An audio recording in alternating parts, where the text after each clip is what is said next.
Hello, my name is Lars Vögels and I'm the host of Leadership Talks. Today we're talking about a very interesting topic. We're talking about unleashing Vietnam's global potential. What does it mean in terms of rise of Vietnamese businesses in the world village? A lot of big names. We're breaking it down with our guest today. And that is Miss V. She is the Vietnam office representative of Arise. Welcome. How are you doing? Thank you so much. Hi, everybody. My name is V from Arise Integrated Industrial Platform Vietnam. It's my great pleasure to be here today.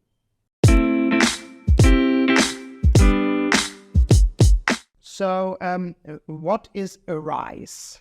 What do you guys do?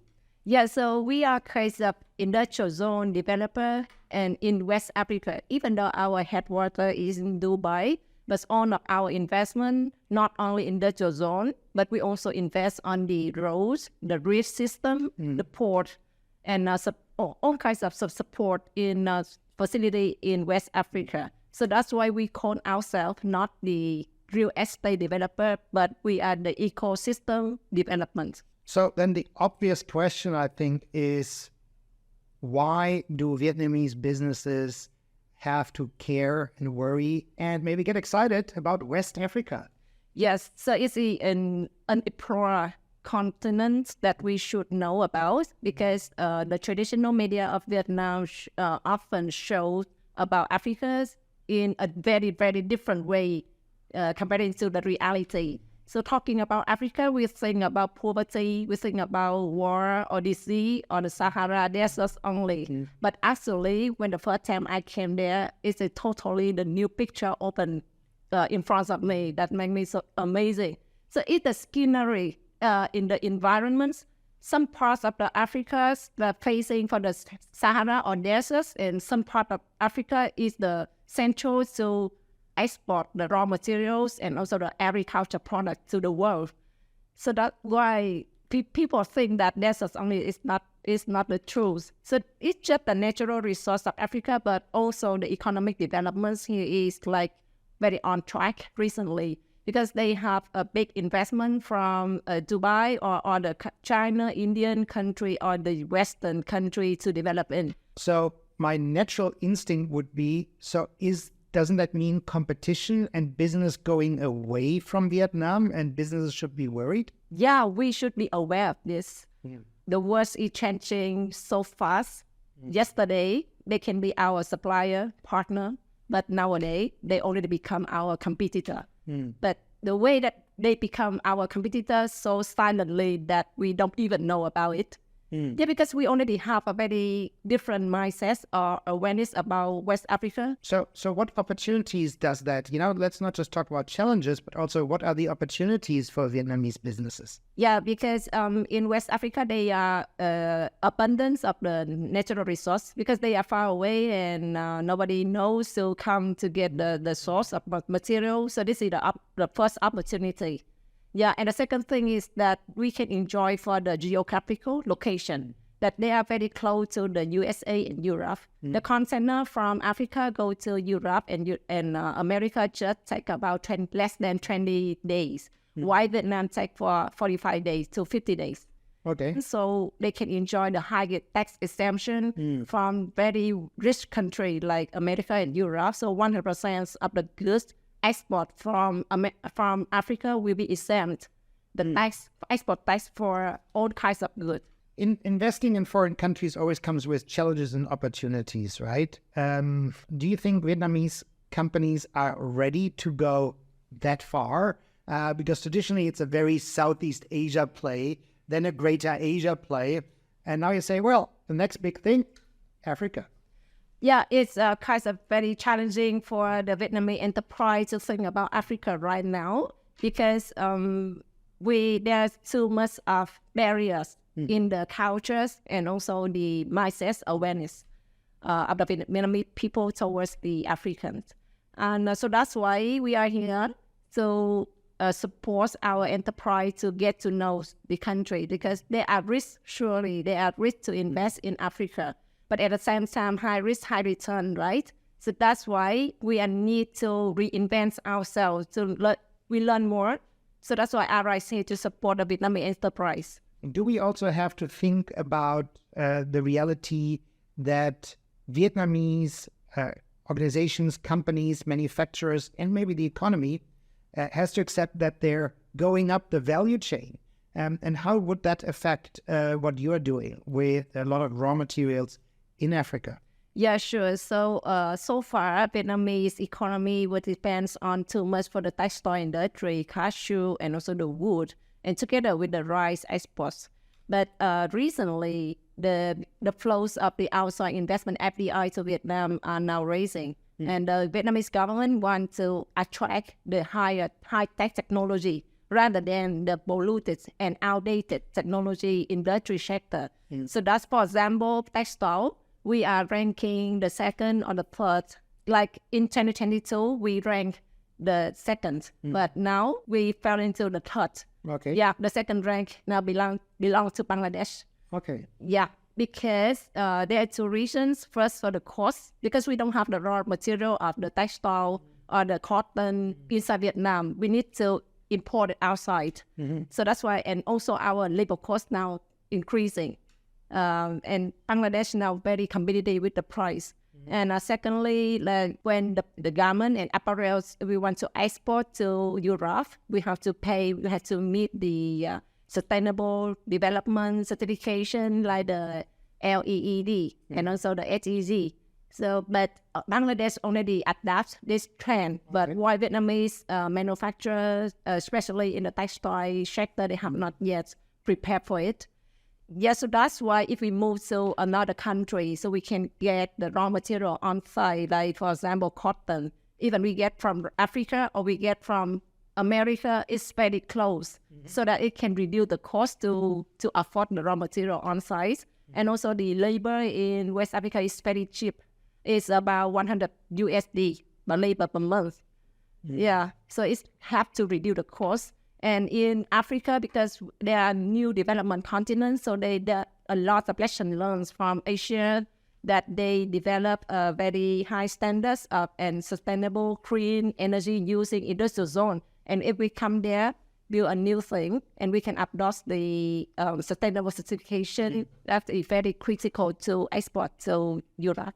So does it mean basically if Vietnam doesn't move up that trend, then somebody else will take the butter off the bread? Yeah, sure. Definitely. It's going to be like that. Considering many advantages of Vietnamese companies, what specific countries do you believe are the most suitable? You know, businesses here can benefit from resources, incentives, or other relevant advantages. Yeah, so it's up to the sectors and its countries in not because we are already mature in kinds of textile sector, cashew, and also the wood.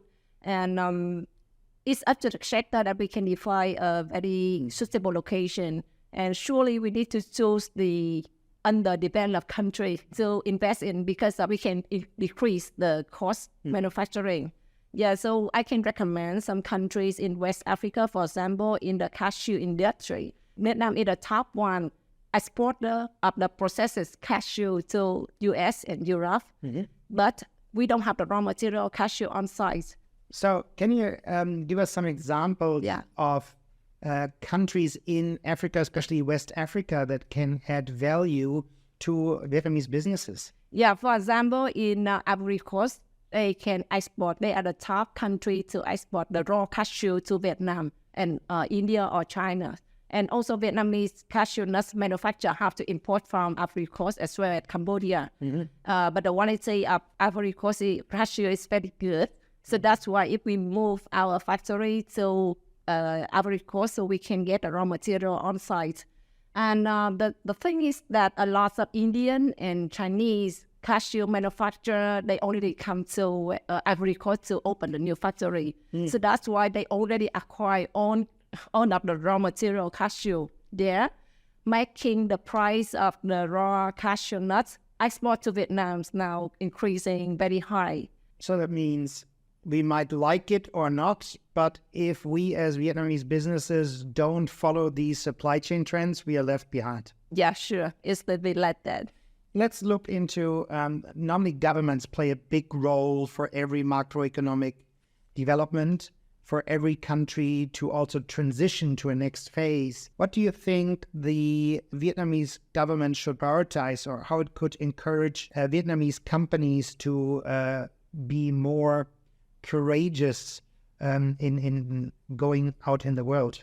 Yeah, sure, for sure. The government roles plays a very significant position for the trend of Vietnamese manufacturers to invest outside, and we call it the outwards direct foreign investment, like this is the ODI.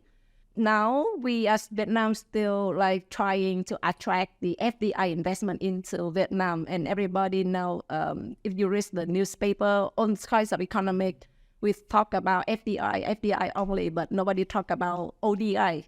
Because there is no region or no clear policy to change the mindset of the manufacturer and all the people in Vietnam.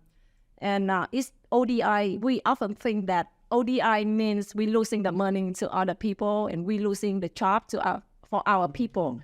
But it's not really like that. For some sector that the government have to encourage them. The first for the media, and for also the policy, the government have to make a very essential movement to push, to make awareness that like we can get the example from our neighbor country, what they are doing, how successful they are to everybody, so that everybody can know about the opportunity. So what are some of those role models, some of your neighbors that are already a little bit ahead in terms of internationally spreading their wings? Yeah, I must say it's China. Like in 2022, China outwards investment to other countries reached 100 billion USD. Wow.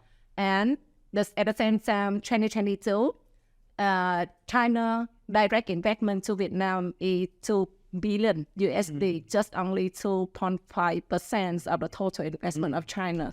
So we can see that not only Vietnam, China invest everywhere. And the government, they have a lot of movement to from 1992 till now to make their enterprise to go outside of the countries. And they do it very strategically, and they have some KPI. First, they want to move the outdated outside of the countries. And secondly, they want to find a new source of raw materials. And third, they want to create more job approach. For example, if they invest some construction outside of the country, so the labor or technology we can bring there, our people can go there. So it becomes a geopolitical tool. As we shared that a lot of things are happening. There's a lot of change happening already from India, from China. We talked about the textile industry already moving to a large extent to Bangladesh. So change is inevitable. How do you convince companies in Vietnam that they should be part of that instead of an avalanche that buries them underneath? Yeah, so we just do a simple thing is to show the reality that our direct competitor moving there and showcase how successful they are, how they can adapt with the new situation, how can they create their own community in the new faraway continents. Yeah, and all with our support, I can take our manufacturers to showcase on site in West Africa so that they can experience the life in West Africa without afraid of the new situation or new environment. One industry that I think is also very interesting is wood and furniture products. I believe that because of some trade wars out there and taxation going up, Vietnam's furniture industry actually had quite a good run. But do you think it will last? Yeah, currently Vietnam ranked the top 5 globally in the wood and furniture export to the world.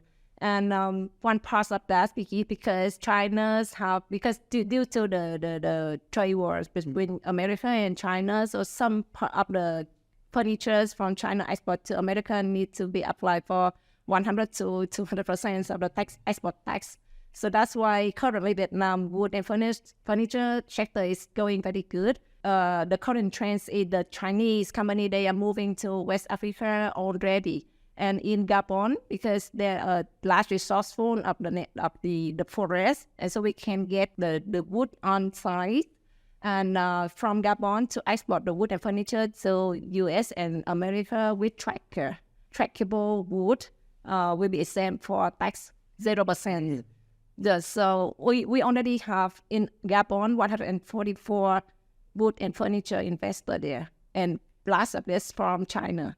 Okay. Yeah, so there we can see a very big movement of Chinese to copy the situation. So if we don't change, why people are changing, so we are losing the market. We're left behind. Yeah. So one thing is the business component. The other one, I'm sure, is also a little bit of a cultural component. In Asia, you would assume you know your neighbors better. You understand China maybe better, Cambodia, let's say Thailand, and many others. But Africa is a completely different continent. So how do you also put investors and companies here at ease to understand just a different way of neighbors? Yeah. First, we must show the opportunity they can get, so that way we can increase the interest of the investor to specific countries. And when we have the target country, and then we go more insightful about the economical situation or the political and even the culture or the language. So these kinds of culture is just a concept of difference of geography. When the investor come and they see that they can make beneficial, and then the cultures just a very slight size of the cake. Okay. So West Africa, not everybody knows. What are some of the countries that you are focusing on, and how can they help for? What industries are good in some of those West African countries? Yeah, at the moment we have 17 industrial zones across 13 countries in West Africa, including Ivory Coast, Gabon, Benin, Togo, Congo, Chad, Nigeria, and other countries now under development and proposal stage. And up to each country, we have each specific industrial sector that very suitable for Vietnamese industries. For example, in Ivory Coast, they are the top exporter of the raw cashew. And Vietnam also get the raw cashew from Ivory Coast and Benin, as well as Benin. So why we don't come there to get the raw material on site instead of importing from Africa, processed in Vietnam, and another one way go back to export to America and Europe. Yeah, the same thing happened with in Togo, because Togo we have the resource pool of the cotton, raw cotton for the textile industry. And even Vietnam very strong for textile, but we need to import the cotton from Brazil, America, Africa.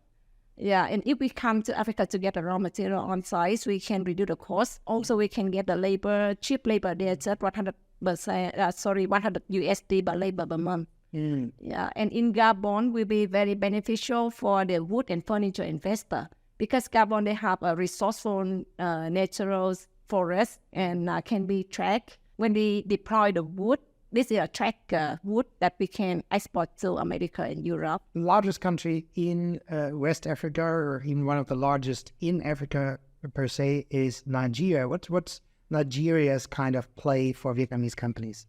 Yeah, Nigeria's because they share the same border with Benin, Togo, and also very near to Ivory Coast, so the natural resource is almost the same. But the key thing is Nigeria, the economic already very developed, and their population reached of around 100 million USD. And recently, interestingly, I just read on LinkedIn about Bill Gates just visited Nigeria, and she also shared a very interesting note about how amazing Nigeria is now developing. Yeah, and there's because they have a lot of young people, and young people mean innovation. And not only innovation on agriculture, but also innovation on technology and the green sustainable development. Okay. So, we talked a lot about abstract topics like macroeconomy, supply chains, World Village. But World Village is, at the end of the day, it's all people. You've been to West Africa. If you would have to pick one or two countries, where do you think people should go and really have a look for themselves? Okay, because interestingly, we locate in West Africa, and West African country mostly face to the Atlantic Ocean. So they have a very beautiful beach and natural resources. And before I came to there, I think that there's nothing like just only Sahara and very hot. But it's amazingly when I first come to Ivory Coast and Abidjan's like remain to my memory that very like peaceful countries, like with the very big lake inside the city, and also a port, the port together with the beautiful beach. And then I come to Gabon, also the same scenario happened with a lot of forest, very green, and together with the beach like in Hawaii, very, very suitable to develop the tourism. Is it very hard to do business in West Africa? I'm sure everybody would assume that because they just don't know. Yeah. Is it difficult or is it just different? It's just different, I think, because people don't have enough resourceful information and intellectual to understand a new faraway continent. Why during the last 20 years, we consume a lot of negative information about West Africa. So each time that we have to step outside of the comfort zones, just to know how they are doing and how talented their people is. Okay, thank you very much. We learned a lot about, the global village that's waiting for us in West Africa and beyond. That was Ms. V from Arise. Thank you so much for tuning in. Check out our other episodes. This is Leadership Talks. Bye. Bye. Thank you.